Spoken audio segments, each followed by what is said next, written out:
নমস্কার, আমি সজল সেন, ফিজিওথেরাপিস্ট। আজকে নি রিপ্লেসমেন্ট নিয়ে কথা বলবো।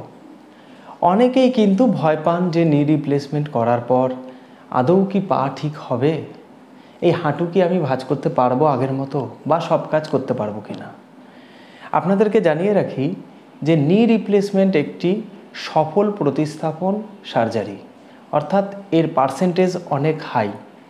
নি রিপ্লেসমেন্টের ক্ষেত্রে সবথেকে বেশি হয় হচ্ছে গিয়ে টিকেআর, মানে টোটাল নি রিপ্লেসমেন্ট। আরেকটা হচ্ছে গিয়ে পার্সিয়াল নি রিপ্লেসমেন্ট অথবা ইউকেআর, ইউনিকম্পার্টমেন্টাল নি রিপ্লেসমেন্ট। এখন নিয়ের ক্ষেত্রে রিপ্লেসমেন্ট যাই করুন না কেন, ফিজিওথেরাপি কিন্তু মোরলেস একদমই same. As soon as possible আপনাকে হাঁটু ভাঁজ করতে হবে। আমরা হাসপাতালের ক্ষেত্রে যেটা করে থাকি সেটা হচ্ছে যেদিন অপারেশন হয় পরের দিনই কিন্তু আমরা 90 ডিগ্রি ভাঁজ করি এবং 3 দিনের মধ্যে মোটামুটি মোর দ্যান 90 ডিগ্রি করে থাকি। এবার ব্যাপারটা হচ্ছে যে ডাক্তারবাবু এই অপারেশনটি করেন তার উপরেও অনেক কিছু ডিপেন্ড করে। এবার আসি কলকাতায় যে কোনো ডাক্তারের ক্ষেত্রেই করালে পরে মোটামুটি 2 সপ্তাহের মতো ফিজিওথেরাপি আপনারা যদি করেন তাহলেই হবে।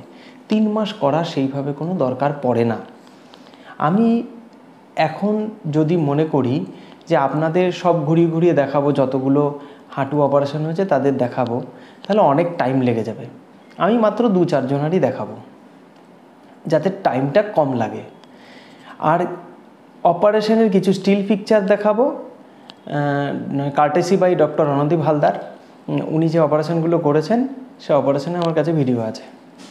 তো মেন জিনিসটা হচ্ছে গিয়ে হাঁটুটা আমাকে সোজা রাখতে হবে এবং হাঁটুর নিচে, মানে অপারেশনের পর বলছি আমি, হাঁটুর নিচে কোনো বালিশ দেব না, গোড়ালির নিচে দেব। এটা গেলো 1 নাম্বার। দ্বিতীয় নাম্বার হচ্ছে হাঁটুটা যাতে সোজা থাকে, অর্থাৎ হাঁটু যাতে পড়ে না যায়, তার জন্য পায়ের গোড়ালির পাশে একটা তোয়ালে অথবা বালিশ দেব। আমি বলার সাথে সাথে একটা করে আমি ছবি দেখিয়ে দিচ্ছি যতটা পারছি। তারপর হচ্ছে বরফ। হাঁটুর দুপাশে আপনাকে বরফ সেক দিতে হবে। অপারেশনের পর থেকেই দেওয়া যায়। কদিন দেবেন? যতদিন খুশি, আপ টু 3 মান্থসও দিতে পারেন। দিনে 6 বার করে দেবেন, কারণ প্রথম অবস্থায় হাঁটুটা ফোলা থাকে এবং ব্যথা হয়। কেন ওয়াকার নিয়ে চলতে বলা হয় ইনিশিয়ালি? তার কারণ হচ্ছে হাঁটু যেহেতু অপারেশনটা হয়েছে ওখানে যাতে চাপ না পড়ে। কারণ অপারেশনের পর থেকেই কিছুক্ষণ পর থেকে আমরা মোটামুটি 3 থেকে 4 ঘন্টা পর যদি পেশেন্ট এবেল থাকে তাহলে দাঁড় করানো হয়, নাহলে পরের দিন থেকে দাঁড় করানো হয়। বেটার হচ্ছে সেই দিনের জন্য রেখে পরের দিন থেকে ওয়াকার নিয়ে আপনি দাঁড়িয়ে দেখে নিতে পারেন হাঁটুটা ঠিকঠাক আছে কিনা। এবার আপনি ওয়াকার নিয়ে হাঁটতে পারেন। হাঁটতে হবে, সবসময় শুয়ে থাকলে হবে না। আবার এটাও নয় যে টিভি দেখছেন বা কারোর সাথে গল্প করছেন, হাঁটুটা আপনি ভাঁজ করে রেখেছেন, মানে ঝুলিয়ে রেখেছেন খাট থেকে বা উঁচু জায়গা থেকে, হাঁটু কিন্তু ফুলে যাবে। এবং পায়ের ক্ষেত্রে আপনার পা মানে ডিস্টাল দিক থেকে, অ্যাঙ্কেলের দিকটা পা ফুলতে পারে, কোনো অসুবিধা নেই। যখনই সময় পাবেন নাড়াবেন। Exercise very simple. আপনি অ্যাজ সুন অ্যাজ পসিবল পা কিন্তু ভাঁজ করতে হবে। যদি মনে করেন যে রেখে দেবেন তাহলে কিন্তু আটকে যাবে। এইবার আমি বলি ব্যাঙ্গালোরের আমি হাসপাতালের নাম বলবো না, তাহলে ভিডিওটাই বন্ধ হয়ে যাবে। ওনাদের ক্ষেত্রে 9 মাস পর্যন্ত ফিজিওথেরাপি করতে বলে। 14 দিন করুন। এবং এখন এত উন্নত মানের হয়ে গেছে হাঁটু অপারেশনের ফিজিওথেরাপি, 9 মাস করতে হয় না। সেক্ষেত্রে যদি মনে করেন অ্যাক্টিভ করবো, মানে নিজে নিজে করবো একটু একটু করে, আপনার 2 মাসেও পা ভাঁজ হবে না। এবার আসি সেলাই কাটার জন্য। আমরা প্রতিনিয়ত, আমি বহুবার আমাদের ফেসবুকে দেখবেন লাইভ করেছি আমি এই হাঁটু নিয়ে। সেটা হচ্ছে হাঁটুর স্টিচ যখন আমরা রিমুভ করি, আগে দেখে নিতে হবে যে 12 দিনে রিমুভ করবো না 14 দিনে রিমুভ করবো। 12 দিনেই যে রিমুভ করতে হবে এমন কোনো কথা নেই। আমি 14 ডেজও করতে পারি, এটা ডিপেন্ডস করে প্রতিটি পেশেন্ট ওয়াইজ। অর্থাৎ আমি আগে দেখে নেব সেলাইটা ঠিকঠাক আছে কি না। যদি ঠিকঠাক থাকে তাহলে কিন্তু আমি 14 দিনেও খুলতে পারি। তবে আমি বলবো ইনিশিয়ালি খুলে, যেটা আমরা দেখেছি ব্যক্তিগতভাবে, দেখা গেল 12 দিনে খুলেছি, এবার যখন পাটা ভাঁজ করতে যাচ্ছি তখন সেলাইটা কিন্তু ফাঁকা হয়ে যাচ্ছে। তা যতক্ষণ পর্যন্ত আমার 110 ডিগ্রি অ্যাচিভ না হচ্ছে আমি বলবো খুলেন না। তাতে 13 দিনেও খুলতে পারেন, রিমুভ করতে পারেন, 14 দিনেও রিমুভ করতে পারেন।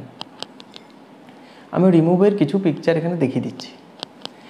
আর হাঁটু আমরা 10 দিনে সিঁড়ি দিয়েও তুলতে পারি যদি ঠিকঠাক থাকে, 12 দিনেও সিঁড়ি দিয়ে তুলতে পারি উইদাউট ওয়াকার, হাঁটাতেও পারি।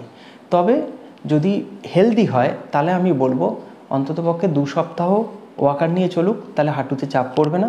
তারপর স্টিক নিতেও পারেন, নাও নিতে পারেন। এটা ডিপেন্ড করে যে সার্জেন যিনি অপারেশনটি করেছেন তাকে একবার জিজ্ঞেস করে নেওয়া। তো আমি একবার কিছু পিকচার এখানে দেখিয়ে দিই, একবার দেখে নিন।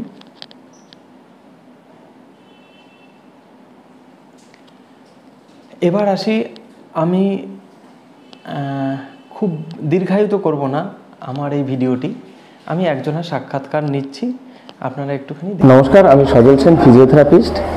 আজকে যারা ভয় পান হাঁটু অপারেশনের জন্য, যে হাঁটুটা অপারেশন করে আমি হাঁটতে পারবো কি পারবো না, বা আমার অনেক বয়স হয়ে গেছে, তো আজকে আমি এই কাকাবাবুর সাথে পরিচয় করিয়ে দেবো। এবং উনি 77 বছর বয়সে হাঁটু অপারেশন করে কিভাবে চলছেন সেটা আমি দেখাবো। উনিও যখন কাউকে জিজ্ঞাসা করেছেন তখনও বলেছে হাঁটু অপারেশন করলে পরে বিছানায় শুয়ে থাকবেন, হবে না।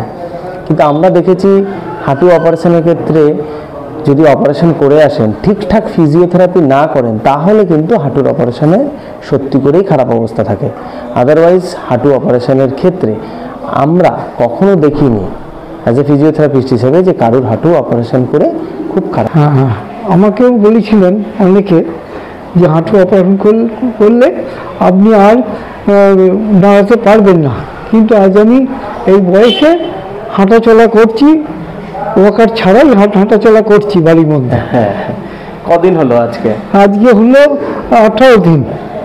18, একটা 18, একটা 21। হ্যাঁ, আর আজকে আমার ফিজিওথেরাপি হচ্ছে 13 দিন। হ্যাঁ, 13 দিন ফিজিওথেরাপি হচ্ছে। হ্যাঁ, আমি অনেকটাই ডেভেলপ করেছি, অনেক অঙ্কেই আমি ভালো আছি। আমার যে কথাটা বলার উদ্দেশ্য আর কি আপনাদেরকে, যে এই বয়সেও, তাই তো, বয়সটা ফ্যাক্টর নয়, ফ্যাক্টর নয়, মনোবলটা রাখতে হবে, মনোবল রাখতে হবে। তো এই বয়সেও অপারেশন করে যদি ঠিকঠাক থাকেন, এবং খুব কষ্ট কি ফিজিওথেরাপি করতে? না না না না, ওই একটু তো হবে, ওটা তো মাস্টবি যে কোনো ইয়েতেই হতে পারে। তবে সহ্য করতে হবে একটু একটু, সামান্য, এমন কিছু না। হ্যাঁ, it has some technique, MET technique বলা হয়। এই টেকনিক ইউজ করে যদি ফিজিওথেরাপি করা হয় তাহলে সেরকম কোনো পেন হয় না। বরফ দিচ্ছেন তো? হ্যাঁ, বরফ আমি এই আমার হয়ে যাবে, তারপরেই বরফের ইয়ে দেবো। সারাদিনে কবার দিচ্ছেন বরফ? 3 বার 4 বার। 3 বার 4? হ্যাঁ, তো আমরা বলে থাকি 5 থেকে 6 বার দিই। হ্যাঁ, ওটাও একটু বাড়াবো। এখন তো হাঁটু খুব ভালো আছে, কোনো অসুবিধা না। এই একবার হ্যাঁ বেশি হয় বলে 4-5 বার হয়, মনে থাকছে না। এই এখন একবার হয়ে গেছে, এখন একবার দেবো, আবার ঠিক স্নান টান করে একবার দেবো। হ্যাঁ, তারপর রাত্রির দিকে 5 বার 6 বার হয়। কতদিনে সিঁড়ি ভাঙবেন, কতদিনে ওয়াকার ছাড়া হাঁটবেন, এটা ডিপেন্ড করে মাসেল পাওয়ার কতটা আছে তার উপর। তবে 10 থেকে 12 দিনের মধ্যে সিঁড়ি ভাঙা যায়, বা এই হাঁটা ওয়াকার ছাড়াই হাঁটা যায়, এটা এভিডেন্স বেস বলছি আমি। তো ভয়ের কোনো চিন্তা নেই, অপারেশন করা যেতে পারে। হ্যাঁ, ভয় আবার কি আছে? আমার প্রথমে অনেকে ভয় ধরেছিল, অনেকে আমাকে হার্ট থেকে এই বয়সে করার দরকার নেই ইত্যাদি ইত্যাদি অনেকে বলেছিল। আমি তাদের কথাটা দেখি করে, আমার বয়সটা হয়েছে, মৃত্যু তো আছি, এর জন্য ভয় করে নেওয়ার মতো অপারেশন করবো। বেঁকেও গেছিল? হ্যাঁ, বেঁকে মানে একবার ধনুকের মতো বেঁকে গেছে না। এবং আমার অপারেশন করার পরে একটু হাইটও বেড়ে গিয়েছে।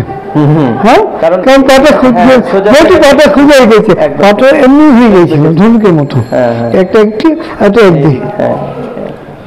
ঠিক আছে, থ্যাংক ইউ।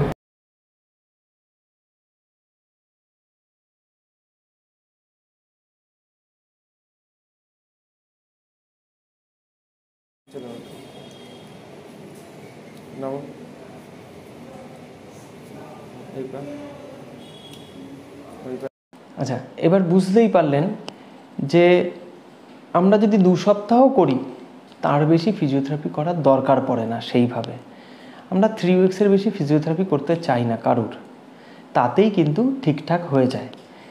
ডিপেন্ড আপনার ওপরও করছে, ফিজিওথেরাপি দিয়েই কি করতে হবে? ব্যাপারটা হচ্ছে আপনিও বাড়িতে করতে পারেন, কিন্তু ভয় পাবেন। কতটা চাপ দিতে হবে, কত ডিগ্রি করে পার ডে ভাঁজ করতে হয়, রেঞ্জ অফ মোশন যেখানে শেষ হয়ে যায় তারপরে 2 to 5 ডিগ্রি করে বাড়াতে হয়। বাড়ানোর টেকনিক আছে স্টিমুলেশন দিয়ে দিয়ে দিয়ে দিয়ে, তাতে খুব গায়ের জোরে করার কোনো দরকার নেই, এমনিটি করলেও বেড়ে যায়। তো সেক্ষেত্রে ফিজিওথেরাপিস্টের সাহায্য নিন। আমি বারবার বলে এসেছি, ফিজিওথেরাপিস্ট তিনি জেনে রাখবেন যে পাস করা ফিজিওথেরাপিস্টকে দিয়ে করাবো, কোনো মাসাজ ফাসাজ এসব করা যাবে না। সেক্ষেত্রে কোনো ভয়ের কিচ্ছু নেই, এর সাকসেস রেট হাই। তো নির্দ্বিধায় এদিক ওদিক কান না দিয়ে আপনারা কিন্তু যাদের মনে হচ্ছে খুব কষ্ট পাচ্ছেন করিয়ে ফেলুন, খুব খুব সুফল পাবেন আপনারা এবং যন্ত্রণা আপনার হবে না। আজ পর্যন্ত আমরা যেভাবে দেখেছি হাঁটু, প্রচুর হাঁটু দেখে ফেলেছি আমরা, তাতে কারোর কিন্তু কমপ্লিকেশন পায়নি। তো এটার সাকসেস রেট অনেক হাই, চিন্তা না করে করতেই পারেন। ধন্যবাদ।